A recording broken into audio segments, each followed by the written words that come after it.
Ṣẹ́rí kẹta yẹn tí mo ní kó bá mi ṣe yẹn dáadáa.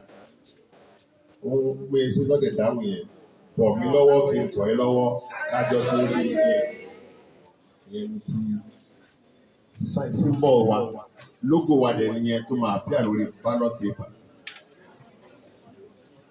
Lẹ́gbẹ̀ẹ́ Chibade. Kábíyèsí o.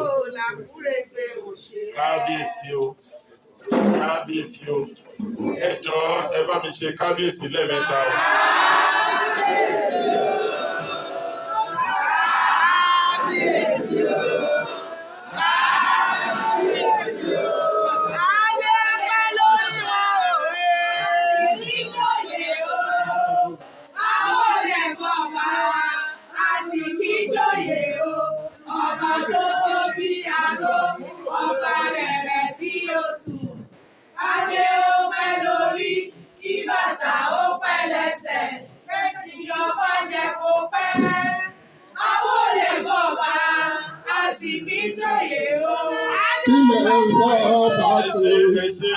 Ọba lọ́sẹ̀ ọba ilẹ̀ ń fọ́ ọba pé ọba lọ́sẹ̀ ọba tó tóbi àrò ọba o. Mo kí kábíyèsí alákòóró kábíyèsí ẹ bá mi ṣe kábíyèsí lẹ́ẹ̀mẹ́ta.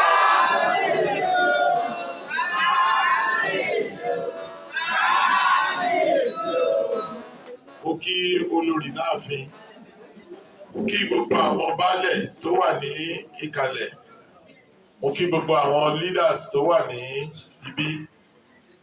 Kábíyèsí, èèyàn nílé ibà kó má nílé iyì rẹ̀.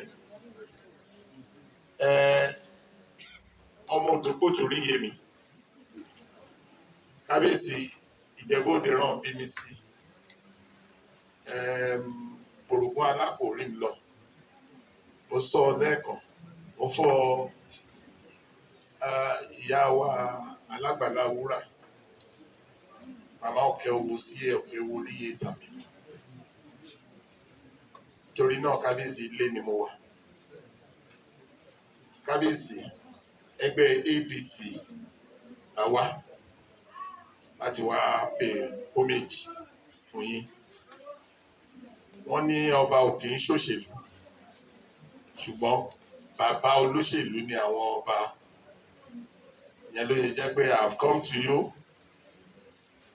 all our kábíyèsís, as our royal fathers, believing that bí bàbá ṣe máa ń bless àwọn ọmọ ẹ̀ tó ń ṣe láti ṣoríire, àgbà blessing láti ṣe àṣeyọrí ìrìn àjò. Kábíyèsí,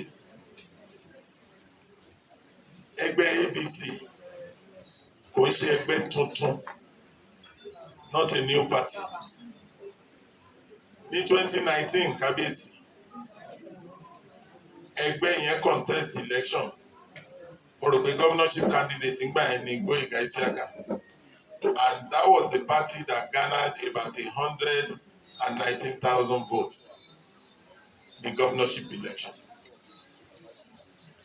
Àwa ní àwọn ADC ìgbà yẹn. Then ní August last year, about 60% of APC bá a ṣe mọ̀ wọ́n pulled out. A dẹ̀ darapọ̀ mọ́ ADC. We pulled out because we were dissatisfied with the way things were going. That's why ẹgbẹ́ ADC tẹ́ rí is a combination kábíyèsí of the old ADC